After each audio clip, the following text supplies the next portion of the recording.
Hello friends, வாங்க இன்னைக்கு post market report பார்த்துடலாம். இன்னைக்கு மார்க்கெட் கேப் டவுன்ல ஓப்பன் ஆச்சு. கேப் டவுன்ல ஓப்பன் ஆயிட்டு அங்கிருந்து ஒரு நல்ல பையிங் ப்ரெஷர். ஸோ நம்ம சார்ட் அனலைஸ் பண்றதுக்கு முன்னாடி டேட்டாஸை ஷார்ட்டாக பார்த்துட்டு வந்துடலாம். இன்னைக்கு எஃப்ஐஎஸ் டிஎஸ் ஆக்டிவிட்டிஸ் பார்த்தோம்னா எஃப்ஐஎஸ் 2605 க்ரோர்ஸ்க்கு வந்து செல் பண்ணியிருக்காங்க. டிஐஸ் வந்து 2431 க்ரோர்ஸ்க்கு பை பண்ணியிருக்காங்க. So almost neck to neck ரெண்டு பேர்த்துக்கும் ஃபைட்டாக தான் இருந்திருக்கு. ஸோ இது ஒரு கரெக்டான ப்ரெடிக்ஷனாக இல்லை. மார்க்கெட் எந்த டைரெக்ஷனில் போகும் அப்படின்னு சொல்லிட்டு. அடுத்தது பார்த்தோம் அப்படின்னா அட்வான்ஸ்டு அண்ட் டிக்ளைன்ஸ் ரேஷியோ பார்ப்போம். ஸோ இதுவும் பார்த்தோம்னா நெக் டு நெக்காக தான் இருக்குது. இன்னைக்கு ஏறின ஸ்டாக்ஸ்னு பார்த்தோம்னா 1371 ஸ்டாக்ஸ் ஏறி இருக்கு. 1320 ஸ்டாக்ஸ் வந்துட்டு இறங்கி இருக்கு. ஸோ இதுவும் பார்த்தோம்னா ஆல்மோஸ்ட் நெக் டு நெக் தான், அன்சேஞ்சில் ஒரு 78. ஸோ இதை வச்சு நம்ம பெருசாக ஒரு இதுக்கு வர முடியாது. இன்னைக்கு டாடா மோட்டார் ஸ்டாக் வந்து ஒரு 6% கிட்ட ஏறி இருக்குங்க. ஒரு சூப்பரான பிரேக் அவுட் நடந்திருக்கு. ஸோ நம்ம ஸ்டாக்ஸை பற்றி இனிமே வீக்லி பேசிஸில் நம்ம இனிமே டிஸ்கஸ் பண்ணலாம். பிரேக் அவுட் ஆகிற ஸ்டாக்ஸ் எல்லாம். ஸோ டெய்லி பேசிஸில் போட்டோம்னா நமக்கு வீடியோஸ் ரொம்ப லென்த்தாக இருக்கும். இதுவே ரொம்ப லென்த்தாக இருக்குதுன்னு சொல்லிட்டு சொல்கிறாங்க. ஸோ அதனால தான் ஃபஸ்ட்டு நம்ம கொடுத்த டேட்டாஸ் வந்து இப்போ நிறையா நம்ம கட் பண்ணிட்டோம். அவங்களுக்கு போதுமான டேட்டாஸ் மட்டும் நம்ம வந்துட்டு கொடுக்குறோம். ஸோ ஃபியூச்சரில் எப்படி ரெஸ்பான்ஸ் இருக்குது அதுக்கு அந்த மாதிரி பார்த்துட்டு நம்ம டேட்டாஸ் வந்து இன்னும் அதிகமாக கொடுக்கலாமா இல்லை கம்மியாக கொடுக்கலாமா அதை பற்றி யோசிக்கலாம். சரி, ஓகே. வாங்க நேராக சார்ட் அனலைஸ் பண்ண போயிடலாம். இன்னைக்கு மார்க்கெட்டு குளோபல் மார்க்கெட்லாம் ரொம்ப வீக்காக இருந்தது நேற்று. ஸோ அதை பேஸ் பண்ணி நம்ம மார்க்கெட் ஒரு செல் ஆஃப் இருக்கும் அப்படின்னு சொல்லிட்டு தான் எல்லாரும் எதிர்பார்த்தாங்க. பட் வந்து எனக்கு அந்த ஹோப் வந்துட்டு இல்லை. எப்படியும் மார்க்கெட் வந்து கேப் டவுனில் ஓப்பன் ஆனாலும் அங்கேருந்து ஒரு பையிங் ப்ரெஷர் தான் வரும் அப்படின்னு சொல்லிட்டு நான் எக்ஸ்பெக்ட் பண்ணேன். ஏன் அப்படின்னா நம்ம மார்க்கெட் ரொம்பவே ஸ்ட்ரென்த்தாக தான் இருக்கு. ஸோ அந்த 20 டேஸ் மூவிங் ஆவரேஜ் கிட்ட கூட வர விட மாட்டேங்கிறாங்க. அங்கே வந்துச்சுனாவே 9 டேஸ் மூவிங் ஆவரேஜ்லேயே மோஸ்ட் ஆஃப் த டைம் வந்து பட்டுட்டு அங்கேருந்து பவுன்ஸ் பேக் ஆகுது. ஸோ ஃபர்ஸ்ட் டைம் இன்னைக்கு 20 டேஸ் மூவிங் ஆவரேஜ் கிட்டையும் வந்திருக்கு. கிட்டத்தட்ட அந்த எலெக்ஷன் ரிசல்ட் டேக்கு அப்புறம் பார்த்தீங்கன்னா இன்னைக்கு தான் சாரி முந்தா நேத்து கூட ஒரு வாட்டி ஃபிளாஷ் மட்டும் வந்துட்டு போச்சு. இன்னைக்கு வந்து கீழேயே ஓப்பன் ஆச்சு. சரி, ஓகே அப்படின்னு சொல்லிட்டு பார்த்தோம் அப்படின்னா அங்கிருந்து ஒரு நல்ல ரெக்கவரி. ஸோ ஃபர்ஸ்ட் நம்ம 5 மினிட்ஸ்ல பார்த்துருவோம். ஸோ என்னோட ஃப்ரெண்ட்ஸ் ஆப்ஷன்ஸ் ட்ரேட் பண்ணுறவங்க நிறைய பேர் இன்னைக்கு என்ன சொன்னாங்கன்னா, மார்னிங் வந்து நமக்கு வந்துட்டு குளோபல் மார்க்கெட் எல்லாமே நெகட்டிவாக முடிஞ்சிருக்கு. ஸோ அது பேஸ் பண்ணி நம்ம மார்க்கெட் இன்னைக்கு வச்சு செய்ய போகிறாங்க அப்படின்னாங்க. பட் நான் சொன்னேன் அப்படிலாம் கிடையாது. மார்க்கெட் வந்து கேப் டவுன்ல ஓப்பன் ஆனாலும் அங்கிருந்து ஒரு நல்ல பையிங் வரும் அப்படின்னு தான் சொல்லிட்டு கால் ஆப்ஷனுக்கு தான் நான் ரெக்கமெண்ட் பண்ணேன். ஸோ பார்த்தீங்கன்னா மார்க்கெட் இன்னைக்கு நல்ல ஒரு கேப் டவுன்ல தான் ஓப்பன் ஆச்சு. ஆல்மோஸ்ட் 200 பாயிண்ட்ஸ் அரௌண்ட் கிட்ட வந்து கேப் டவுன்ல தான் ஓப்பன் ஆயிருக்கு. ஓப்பனிங் கேண்டில் பார்த்தீங்கன்னா 24,230 அந்த மாதிரி இதில் வந்து ஓப்பன் ஆயிட்டு ஃபர்ஸ்ட் ஒரு ரெண்டாவது கேண்டில்லாம் வந்துட்டு இன்னையோட லோ வந்துட்டு மார்க் பண்ணுச்சுன்னு நினைக்கிறேன். I think 24,222. அதுக்கப்புறம் பார்த்தீங்கன்னா அங்கிருந்து ஃபர்ஸ்ட் 5 மினிட்ஸ் கேண்டில் பிரேக் பண்ணுச்சு. பிரேக் பண்ணிட்டு அப்புறம் அப்படியே 9 டேஸ் 20 டேஸ் மூவிங் ஆவரேஜ் எல்லாத்தையும் பிரேக் ஒவ்வொன்றா பண்ணிட்டு நல்ல ஒரு ரேலின்னு வைங்களேன். ஸோ நம்ம மார்க்கெட் வந்து ஒரு ஒரு ஒரு எக்ஸ்ட்ரீம்லி புல்லிஷாக இருக்குது அப்படின்னு சொல்றதுக்கு இதுதான் வந்துட்டு ஒரு கிளாசிக்கான ஒரு எக்ஸாம்பிள். ஒரு நல்ல பெஸ்டான எக்ஸாம்பிள்னே சொல்லலாம். ஒரு சூப்பரான ஒரு ஸ்ட்ரென்த்தோட இருக்கு. ஸோ இப்போ பார்த்தீங்க அப்படின்னா நம்ம ஒன் டேவில் பார்க்கலாம். ஒன் டேல வச்சுட்டு ஓகே, மார்க்கெட் இன்னைக்கு நல்லா மேலே போயிருச்சு. இன்னைக்கு மந்த்லி எக்ஸ்பைரி வேற. மந்த்லி எக்ஸ்பைரினா மேலேயும் கீழேயும் வால்டைல் இருக்கும் அப்படின்னு சொல்லிட்டு எதிர்பார்த்தோம். பட் அந்த மாதிரிலாம் எதுவும் இல்லை. ஒன் வே மூவ் தான். ஓப்பன் ஆன இடத்துல இருந்து பையிங் பையிங் பையிங் அரௌண்ட் 400 கிட்ட வந்து க்ளோசிங் வச்சிருக்காங்க. 24,406 வந்து க்ளோசிங் வந்துட்டு இருக்கு. ஓகே, நம்ம நாளைக்கு என்ன நடக்கும் அப்படிங்கிறத வந்துட்டு பார்க்கலாம்.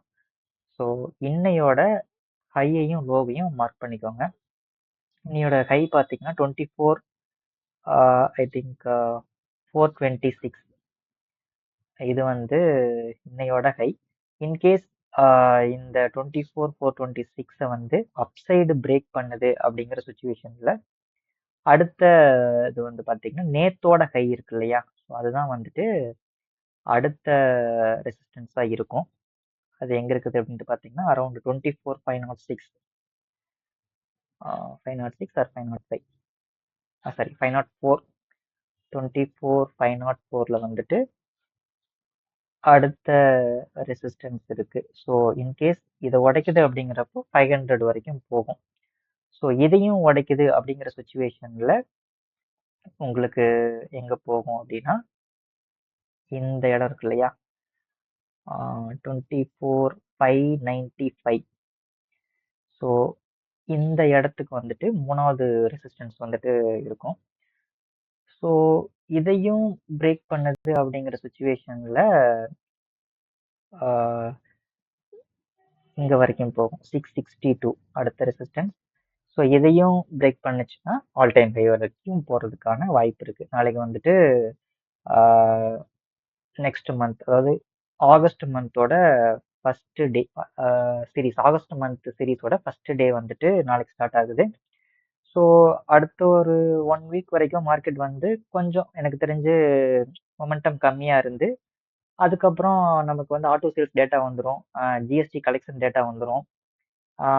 அப்புறம் அதை பேஸ் பண்ணி மறுபடியும் வந்துட்டு ஒரு ரேலி கொடுத்து மறுபடியும் மேலே கொண்டு போறதுக்கு ட்ரை பண்ணுவாங்க அப்படின்னு சொல்லிட்டு நான் எக்ஸ்பெக்ட் பண்றேன். பட் எப்படி நடக்குது அப்படிங்கறத வந்துட்டு பார்க்கலாம், பொறுத்திருந்து தான் பார்க்கணும். ஸோ இல்லை இப்போ இந்த மேலே போகாம கீழே வருது அப்படிங்கிற சுச்சுவேஷன்ல பார்த்தீங்க அப்படின்னா ஃபர்ஸ்ட் நம்ம டெய்லியில பார்த்துருவோம், அதுக்கப்புறம் 5 மினிட்ஸ்ல மாற்றி பார்ப்போம். இன்னைக்கு லெவல்ஸே வச்சு எப்படி வருதுன்னு சொல்லிட்டு இன்னையோட லோ வந்துட்டு மார்க் பண்ணிக்காங்க. அரௌண்ட் வந்து 24,213 அப்படின்னா ஒரு 200 வரைக்கும் வச்சுக்கலாம். இந்த இந்த இதெல்லாம் இருக்குது இல்லையா, இதில் பார்த்தீங்கன்னா நிறைய விக்ஸ் வந்துட்டு ஃபார்ம் ஆயிருக்கு டவுன் சைடில்.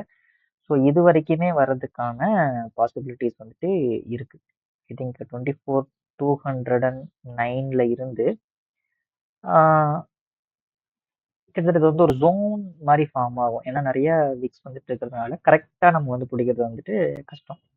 24,150 நம்ம ஏற்கனவே சொன்ன மாதிரி இந்த 24,200லேருந்து 24,145 இந்த 55 பாயிண்ட்ஸ்குள்ள எங்கே வேணாலும் உங்களுக்கு பவுன்ஸ் பேக் ஆகும். ஸோ எங்கெல்லாம் போயிட்டு மார்க்கெட் போச்சுன்னா ஷார்ட் பண்ணுறப்போ கொஞ்சம் யோசிச்சு பண்ணுங்க. மார்க்கெட் புல்லிஸாக இருக்கா இல்லை பேரிஸாக இருக்கா, என்ன ஏது அப்படிங்கிறத பார்த்து பண்ணுங்க. நான் சொல்றது இன்ட்ராடேல சொல்கிறேன். பொசிஷனலாக பார்த்தீங்கன்னா நீங்கள் வந்து டிப் ஆச்சுன்னா நல்லாவே பை பண்ணலாம். ஸோ அதுதான் வந்து இப்போதைக்கு தெரியுது. இது வந்து பார்த்தீங்கன்னா 23rd அன்னைக்கு வந்த லோ, அது 145 உடைச்சது அப்படின்னா அரௌண்ட் 74 வரைக்கும் வர்றதுக்கான பாசிபிள் வந்துட்டு இருக்கு. ஸோ இந்த சப்போர்ட்லாம் வந்து பார்த்துக்கோங்க. ஸோ மார்க்கெட் வந்து கேப் டவுன்லலாம் ஓப்பன் ஆகுது, இல்லை வந்து ஒரு நல்ல செல்லிங்லாம் வருது அப்படிங்கிற சுச்சுவேஷனில் எங்கே சப்போர்ட் எடுக்குது இந்த லெவல்ஸில் அப்படிங்கிற மாதிரி பார்த்துட்டு நீங்கள் வந்து ஆட்டோமேட்டிக்காக பை பண்ண ஆரம்பிச்சிடலாம். ஸோ 24,209 சாரி இந்த 200 ரேஞ்சு, அந்த ரேஞ்சில் வந்துட்டு 210, ஸோ அந்த ரேஞ்சு. ஸோ அதுக்கப்புறம் 145, அதுக்கப்புறம் 24,074 இந்த மாதிரி ரேஞ்செலாம் வந்து இது பண்ணலாம். ஸோ இப்போ நம்ம 5 மினிட்ஸில் மாற்றி பார்த்தோம் அப்படின்னாலும் மினிட்ஸை விட உங்களுக்கு பார்க்கலாம். 5 மினிட்ஸில் இப்போ நல்லா ஹையஸ்ட் பாயிண்ட்ல தான் வந்து க்ளோசிங் வச்சிருக்காங்க. ஸோ இப்போ நம்ம அடுத்த சப்போர்ட் வந்துட்டு உங்களுக்கு எங்கே இருக்கும் 5 மினிட்ஸில், அதாவது இன்ட்ராடேல நம்ம வந்து இதெல்லாம் வந்து பொசிஷனல் சப்போர்ட் அண்ட் ரெசிஸ்டன்ஸ் வந்துட்டு நான் ட்ரா பண்ணியிருக்கேன். ஸோ இதுக்கப்புறம் இந்த 426 உடைச்சதுனாலும் ஸோ ஃபர்தராக வந்து உங்களுக்கு இங்கே தான் மூவ் ஆகும். ஸோ இன்ட்ராடேல நல்லா கொஞ்சம் கொஞ்சமாக உங்களுக்கு வந்துட்டு நல்லா மேலே ஏறி இருக்கிறதுனால இதுலேயும் நம்ம வந்து சப்போர்ட் வந்துட்டு ட்ரா பண்ணிக்கலாம். இந்த லெவல்ஸ் நோட் பண்ணிக்கோங்க. அரௌண்ட் வந்து பார்த்தீங்கன்னா உங்களுக்கு இந்த ரேஞ்சில், அதாவது 350 360 ரேஞ்சில் வந்துட்டு உங்களுக்கு ஒரு சப்போர்ட் எடுக்கலாம். கீழே வருது அப்படிங்கிற சுச்சுவேஷனில் இந்த இடத்துல ஒரு பிரேக் அவுட் மாதிரி நடந்துட்டு 360ல ஒரு கன்சாலிடேட் ஆகிட்டு அப்புறம் அங்கிருந்து பட்டு நல்லா மேலே போயிருக்கு. ஸோ இங்கிருந்து மறுபடியும் ரிவர்ஸ் ஆகுதுன்னா 360 அரௌண்டில் வந்துட்டு வந்து மார்க்கெட் திரும்ப சப்போர்ட் எடுக்கும். ஸோ இல்லை இதையும் உடைக்குது அப்படிங்கிற சுச்சுவேஷனில் உங்களுக்கு மார்க்கெட் வந்து அடுத்தது எங்கே வரும் அப்படின்னா உங்களுக்கு கரெக்டாக இந்த 20-30 பாயிண்ட்ஸ்க்கு நமக்கு தேவையில்ல. ஸோ அடுத்தது பார்த்தீங்கன்னா உங்களுக்கு சப்போர்ட் இந்த இடத்துல கொஞ்சம் பிரேக் அவுட் பண்ணுறதுக்கு கஷ்டப்பட்டுருக்கு. ஸோ 300. ஸோ இந்த இடத்துல வந்துட்டு ஒரு சப்போர்ட் எடுக்க ட்ரை பண்ணும். ஸோ எதையும் உடைச்சதுன்னா அடுத்தது வந்துட்டு இன்னும் கொஞ்சமாக நல்லா இறங்குறதுக்கான சான்சஸ் இருக்கு. பட் இது வந்து இன்ட்ராடேல நீங்கள் வந்து வாட்ச் பண்ணிக்கோங்க. ஏதாவது ஒரு இந்த லெவல்ல எங்கேயாவது வந்து உங்களுக்கு கேப் டவுன் ஆகுது அப்படிங்கிற சுச்சுவேஷன்ல இங்கிருந்தோ இல்லை இங்கிருந்தோ வந்துட்டு பவுன்ஸ் பேக் ஆகும். அப்படி இல்ல அப்படிங்கிற சிச்சுவேஷன்ல ஏதாவது ஒரு செல்லிங் ஏது வருது, ஒரு சின்ன பேனிக் ஏது இருக்குது அப்படின்னா, உங்களுக்கு வந்து ஃபர்தரா இந்த லெவல்ஸ்லாம் கட் பண்ணிட்டு கீழ வரும். ஸோ இதுதான் வந்து நடக்கறதுக்கான சான்சஸ் இருக்கு. பட் மார்க்கெட் வந்து எக்ஸ்ட்ரீமா புல்லிஷா இருக்கு. இன்கேஸ் நாளைக்கு வந்து மார்க்கெட் ஒரு கேப் அப் ஆகுது. அதாவது இன்னையோட ஹைக்கு மேலலாம் ஓப்பன் ஆகுது அப்படின்னா, ஒரு கேப் அப் ஆகுது அப்படிங்கிற சிச்சுவேஷன்ல ஃபர்ஸ்ட் வந்து ஒரு 5, 10 மினிட்ஸ், ஒரு 15 மினிட்ஸ் வரைக்குமே வந்துட்டு ஒரு சின்ன செல் ஆஃப் மாரி வந்து அந்த ஹை கிட்ட வந்து கொஞ்சம் கன்சாலிடேட் ஆயிட்டோ, இல்ல வந்து பட்டுட்டு அங்கிருந்து நல்லா பவுன்ஸ் பேக் ஆகி மேல போகும். இதுதான் வந்து காலங்காலமா நடக்குது. ஒண்ணு கேப் டவுன் ஆச்சு அப்படின்னா, ஆ அங்கிருந்து உடனே வந்து பவுன்ஸ் பேக் ஆகி மேல வருது. கேப் அப் ஆச்சுன்னா, ஒரு சின்ன செல் ஆஃப் வந்துட்டு, அங்கிருந்து பவுன்ஸ் பேக் நடக்குது இன்ட்ராடேல. ஸோ அந்த லெவல்ஸ் மட்டும் வாட்ச் பண்ணி கரெக்ட்டா நீங்க வந்து புடிச்சு ட்ரேட் பண்ணுங்க. ஸோ இது வந்து என்னோட ஐடியாஸ் தான். ஆ உங்களோட ஓன் ரிசர்ச் அண்ட் அனாலிசிஸ வச்சும் நீங்க வந்து செக் பண்ணிக்கோங்க. ஒர்க் அவுட் ஆச்சு அப்படின்னா, அத பேஸ் பண்ணி நீங்க ட்ரேட் பண்ணிக்கோங்க. சரி, ஓகே. ஸோ நிஃப்டி ஆல்மோஸ்ட் பார்த்தாச்சு. அதுக்கப்புறம் நம்ம பேங்க் நிஃப்டி போயிரலாம். பேங்க் நிஃப்டில நான் அன்னைக்கு வரைஞ்ச அந்த சார்ட்ஸ வந்து நான் அப்படியே தான் வச்சிருக்கேன். எதுவும் மாத்தல. 2 டேஸா வீடியோஸ் போட முடியல. அதுக்காக நான் சாரி கேட்டுக்கிறேன். கொஞ்சம் பர்சனல் ஒர்க்ல இருந்ததுனால. ஸோ இதுல பார்த்தீங்க அப்படின்னா, பேங்க் நிஃப்டி வீக் ஆயிருக்குங்க. ஒரு ட்ரையாங்கிள் பேட்டர்ன் மாரி இருந்துச்சு. நம்ம வந்து எதிர்பார்த்த மாரியே டவுன் சைடு வந்து உடைச்சிருக்கு. டவுன் சைடு உடைச்சிட்டு ஆ பார்த்தீங்க அப்படின்னா, இங்கிருந்து இங்க இந்த லாங் கன்சாலிடேஷன வந்து டவுன் சைடு உடைச்சிருக்கு. அதே மாரி 20 டேஸ் மூவிங் ஆவரேஜ டவுன் சைடு பிரேக் பண்ணிருச்சு. நிஃப்டில ஆனா பிரேக் பண்ணல. கிட்ட வந்துட்டு நிஃப்டில பார்த்தீங்கன்னா, உங்களுக்கு ஒன் டேல வச்சு பார்த்தீங்க அப்படின்னா, இன்னைக்கு உடைக்கிற மாரி தெரிஞ்சது. இது வந்து இந்த ப்ளூ லைன் வந்து 9 டேஸ் மூவிங் ஆவரேஜ். இந்த ரெட் லைன் வந்துட்டு 20 டேஸ் மூவிங் ஆவரேஜ். கீழ வந்துட்டு மறுபடியும் அங்கிருந்து பவுன்ஸ் பேக் ஆகி நல்லா மேல போயிருச்சு. ஸோ நிஃப்டில வந்து இன்னும் ஸ்ட்ரென்த் இருக்கு. ஆனா பேங்க் நிஃப்டில வந்துட்டு ஸ்ட்ரென்த் வந்துட்டு இல்ல. உடைச்சிட்டு நேத்து நல்ல செல்லிங் 461 பாயிண்ட். இன்னைக்கும் பார்த்தோம் அப்படின்னா 428 பாயிண்ட். கொஞ்சம் பாசிட்டிவா ஓப்பன் ஆன இடத்துல இருந்து கொஞ்சம் ஏறி முடிஞ்சிருக்கு. அவ்வளவுதான ஒழிய இன்னைக்கும் வந்துட்டு வீக்கா தான் இருக்கு. பட் என்னன்னா 20 டேஸ் மூவிங் ஆவரேஜ விட்டு கீழே வந்துருச்சு. ஸோ மேக்ஸிமம் வந்துச்சு அப்படின்னா உங்களுக்கு அடுத்த சப்போர்ட் பார்த்தீங்கன்னா 50,255 அந்த சாரி 50,250 வரைக்கும் வர்றதுக்கான பாசிபிலிட்டிஸ் இருக்குது. இங்கிருந்து பவுன்ஸ் பேக் ஆகலாம். ஆல்மோஸ்ட் நமக்கு வந்து இந்த 53,355ல இருந்து 52,000 அப்படின்னா ஒரு 1,300 பாயிண்ட் வந்து இங்கிருந்து இங்க இறங்கி இருக்கணும். ஸோ பார்த்தோம் அப்படின்னா ஆல்மோஸ்ட் அந்த கணக்குப்படி பார்த்தோம் அப்படின்னா ஆல்மோஸ்ட் இறங்கிருச்சு. இந்த டார்கெட்ட வந்து இது வந்து கம்ப்ளீட் பண்ணிருச்சுன்னு வைங்களேன். ஸோ இங்கிருந்து பவுன்ஸ் பேக் ஆகலாம். அப்படி இல்லைன்னா இந்த இடத்துல 50,255 வரைக்கும் வந்துட்டு அங்கிருந்து பவுன்ஸ் பேக் ஆகி இப்போ உங்களுக்கு இந்த 20 டேஸ் மூவிங் ஆவரேஜ விட்டு ஆ தள்ளி வருதுன்னு வைங்களேன். ஸோ அப்ப என்ன பண்ணும்னா, இது வந்து ஒரு மேக்னெட் மாரி ஃபார்ம் ஆகி, அத நோக்கி வந்துட்டு இழுக்கும். ஸோ அப்ப என்ன ஆகும்னா, இங்கிருந்து ஒரு சின்ன ஒரு பையிங் மாரி வந்துட்டு மேல போயிட்டு, அங்கிருந்து கீழ வர்றதுக்கான பாசிபிலிட்டீஸ் வந்துட்டு இருக்கு. ஸோ அதையும் பார்த்துக்கோங்க. ஆ உங்களுக்கு பேங்க் நிஃப்டில இன்னைக்கு அந்த 51,000 அப்படிங்கிற மார்க்க வந்து உடைச்சது அப்படின்னா, இன்னொரு 144 கிட்டயே வந்துட்டு உங்களுக்கு அடுத்த ரெசிஸ்டன்ஸ் வந்துட்டு இருக்குது. ஸோ இதையும் உடைச்சதுனா தான் ஃபர்தரா வந்துட்டு மேல போகும். ஸோ 51,150 ரேஞ்ச் ரவுண்டா வந்து மார்க் பண்ணிக்கோங்க. ஸோ இத உடைச்சதுன்னா நல்லா வந்துட்டு ஒரு அப் மூவ் வரும். இதுல வந்து இன்ட்ராடேவோட ஹைய மட்டும் நம்ம பார்க்கக்கூடாது. ஏன்னா உடனே வந்து உங்களுக்கு ஆ ஒரு 100, 150 பாயிண்ட்டுக்குள்ளேயே வந்துட்டு அடுத்த ரெசிஸ்டன்ஸ் இருக்கு. இந்த 100, 150 பாயிண்ட் உங்களால பிடிக்க முடியும் அப்படின்னா, அது உடைச்சா எடுக்கலாம். இல்ல அப்படின்னா உங்களுக்கு இத பிரேக் பண்ணதுக்கு அப்புறம் எடுங்க. ஒரு நல்ல ஒரு ஆப்பர்ச்சுனிட்டி கிடைக்கிறதுக்கான வாய்ப்பு இருக்கு. ஸோ இதுல லோவ கட் பண்ணுச்சு அப்படின்னா, அடுத்தது இன்னொரு 300 பாயிண்ட் கிட்டயே வந்துட்டு இறங்குறதுக்கான சான்சஸ் இருக்கு. ஸோ இன்னையோட லோ பார்த்தீங்க அப்படின்னா, ம் இன்னையோட லோ பார்த்தீங்கன்னா, உங்களுக்கு இந்த 50,555 558 கிட்ட வந்துட்டு இருக்கு. ஸோ அத வந்துட்டு பார்த்துக்கோங்க. இது வந்து இன்னையோட சப்போர்ட்டா இருக்கும். இன்னையோட லோ வந்து இன்னையோட சப்போர்ட்டா இருக்கும். நாளையோட சப்போர்ட்டா இருக்கும். இன்னையோட ஹை வந்துட்டு நாளைக்கு வந்துட்டு உடைச்சாலும், அடுத்த ஒரு 150 பாயிண்ட்ஸ்லயே வந்துட்டு உங்களுக்கு ரெசிஸ்டன்ஸ் இருக்கனால, அதையும் உடைச்சதுனா தான் ஃபர்தரா மேல போகும். ஸோ புரிஞ்சிருக்கும்னு நினைக்கிறேன். இத 5 மினிட்ஸ்ல மாத்தி பார்த்தோம்னா, நமக்கு இன்னும் ஏதாவது கிளாரிட்டி கிடைக்குதான்னு செக் பண்ணலாம். இன் டெப்த்தா. ஸோ இன்னைக்கு பேங்க் நிஃப்டில அந்த அளவுக்கு ஃபர்ஸ்ட்டு ஒரு கொஞ்ச நேரம் வந்த பையிங் தான். ஸோ அந்த 25த் அன்னைக்கு பார்த்தோம்னா, இன்னைக்கு அந்த 50,700 கிட்ட ஓப்பன் ஆயிட்டு, அப்புறம் அப்படியே அங்கிருந்து ஒரு ஒரு 11:40 வரைக்கும் போச்சு. 11:40 டைம்க்கு பார்த்தோம் அப்படின்னா, 50,848 வரைக்கும் 850 வரைக்கும் போச்சு. அதுக்கப்புறம் அப்படியே கன்சாலிடேஷன்லயே போயிட்டு, கொஞ்சம் கொஞ்சமா, கொஞ்சம் கொஞ்சமா அப்புறம் அப்படியே சைட்வேஸ்லயே போய் அப்படியே முடிச்சுட்டாங்க. பெரிய மூவ் வந்துட்டு இல்லன்னு தான் சொல்லணும். இன்கேஸ் இன்னையோட ஹைய உடைச்சதுன்னா, இந்த லெவல உடைச்சதுனா தான் உங்களுக்கு வந்துட்டு இன்னொரு 150 பாயிண்ட் கிட்ட வந்து 150 சாரி 930 ஒரு 200 பாயிண்ட்ஸ் கிட்ட வரைக்கும் ஏறுறதுக்கான சான்சஸ் இருக்கு. ஸோ இன்னையோட ஹைய உடைக்கிறப்போ ஆ, இங்கிருந்து அடுத்தது 50 1150 வரைக்கும் போகும். இன்னையோட லோவ கட் பண்றப்போ இங்க வந்து வர்றதுக்கான பாசிபிலிட்டிஸ் இருக்குது. 50,000 558 உடைக்கிறப்போ இன்னும் கொஞ்சம் ஒரு ஒரு நல்ல செல்லிங்கும் வர்றதுக்கான சான்சஸ் இருக்கு. ஆனா பேங்க் நிஃப்டி ஸ்லைட்டா வந்து உங்களுக்கு வீக்கா இருக்கிற மாதிரி தெரியுது. ஸோ நம்ம இன்ட்ராடேல வந்து நம்ம சப்போர்ட் அண்ட் ரெசிஸ்டன்ஸ் ட்ரா பண்ணணும் அப்படின்னா உங்களுக்கு இந்த இடத்துல ஒரு லாங் கன்சாலிடேஷன் மாதிரி போயிருக்கு. ஸோ இதை கட் பண்ணது கீழே அப்படிங்கிறப்ப பார்த்தீங்கன்னா இந்த 50,850 உடைக்குது அப்படிங்கிற சுச்சுவேஷன்ல அடுத்த கன்சாலிடேஷன் ஜோனான இதுக்குள்ள வந்துட்டு வர்றதுக்கான பாசிபிலிட்டிஸ் இருக்குது.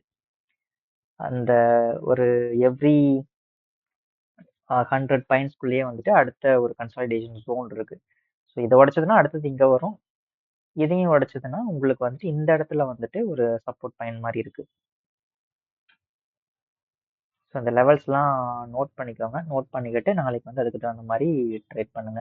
இந்த 50,000 780க்கு உடைக்குதுங்கிற சுச்சுவேஷன்ல 50,650. ஸோ இதுதான் பேங்க் நிஃப்டியோட இது. ஸோ நிஃப்டியோட கம்பேர் பண்றப்போ பேங்க் நிஃப்டி வீக்கா இருக்கு. ஸோ பேங்க் நிஃப்டியும் சப்போர்ட் பண்ணுச்சுன்னா இன்னமும் நிஃப்டி வந்துட்டு நல்லாவே ஏறும். அடுத்தது வந்துட்டு ஐடி போகலாம். ஐடி வந்து பார்த்தீங்க அப்படின்னா இந்த கன்சாலிடேஷன் நம்ம எக்ஸ்பெக்ட் பண்ண மாதிரியே இந்த கன்சாலிடேஷனுக்குள்ளேயே வந்துட்டு மார்க்கெட் சுத்திக்கிட்டு இருக்கு. ஸோ ஒன்ஸ் இது பிரேக் அவுட் ஆகுது பொசிஷனலா அப்படின்னா அடுத்து அந்த 40,200க்கு மேல நல்லா ஸ்ட்ராங்கா வந்துட்டு க்ளோஸ் ஆகுது அப்படின்னா அடுத்து வந்து திரும்பவும் வந்துட்டு ஒரு 500 பாயிண்ட்ஸ் வந்துட்டு ஏறி ஆல் டைம் ஹைக்கு போறதுக்கான வாய்ப்பு இருக்கு. பட் பேங்க் நிஃப்டியில இன்னமும் அந்த 9 டேஸ் மூவிங் ஆவரேஜ் கிட்டயே வரல. அது மட்டும் இல்லாம உங்களுக்கு இந்த 20 டேஸ் மூவிங் ஆவரேஜும் ரொம்ப தள்ளி இருக்கு. ஸோ இங்க இருந்து ஏதாவது ஒரு செல் ஆஃப் இது வந்தது அப்படின்னா ஏன்னா இது கொஞ்சம் மேக்னெட் மாதிரி அட்ராக்ட் பண்ணும். கீழே வர்றதுக்கான பாசிபிலிட்டிஸ் இருக்குது. கீழே வந்துட்டு கூட மேலே போகலாம். அப்படி இல்லை அப்படிங்கிற சுச்சுவேஷன்ல இது வந்துட்டு மேலே தான் போறதுக்கான வாய்ப்பு இருக்கு. ஸோ இந்த இடத்துல ஒரு கன்சாலிடேஷன் நடக்குது. 40,188 அதாவது 40,200 நோட் பண்ணிக்கோங்க. இது உடைக்குதுங்கிற சுச்சுவேஷன்ல நாளைக்கு நிஃப்டிலையும் ஒரு நல்ல பையிங் இருக்கும். நிஃப்டி நல்லா மூவ் ஆகும். பேங்க் நிஃப்டி சைட்வேஸ்ல போச்சுனாலும் பிரச்சனை இல்லை. ஸோ இன்கேஸ் உங்களுக்கு பேங்க் நிஃப்டியும் சப்போர்ட் பண்ணுது அப்படின்னா நிஃப்டியில் ஒரு நல்ல மூவ் இருக்கிறதுக்கான பாசிபிலிட்டிஸ் இருக்கும். ஸோ லெவல்ஸ் எல்லாம் நோட் பண்ணிக்கோங்க. அதை பேஸ் பண்ணி ட்ரேட் பண்ணுங்க. ஸோ இன்னைக்கு டிஸ்கஸ் பண்ண வேண்டியதெல்லாம் டிஸ்கஸ் பண்ணியாச்சுன்னு நினைக்கிறேன். ஸோ உங்களுக்கு வீடியோஸ் ரொம்ப பிடிச்சிருக்கும்னு நினைக்கிறேன். பிடிச்சிருந்தா லைக் பண்ணுங்க, உங்கள் ஃப்ரெண்ட்ஸ்க்கு ஷேர் பண்ணுங்க, சேனலை மறக்காம சப்ஸ்கிரைப் பண்ணுங்க. Thank you so much.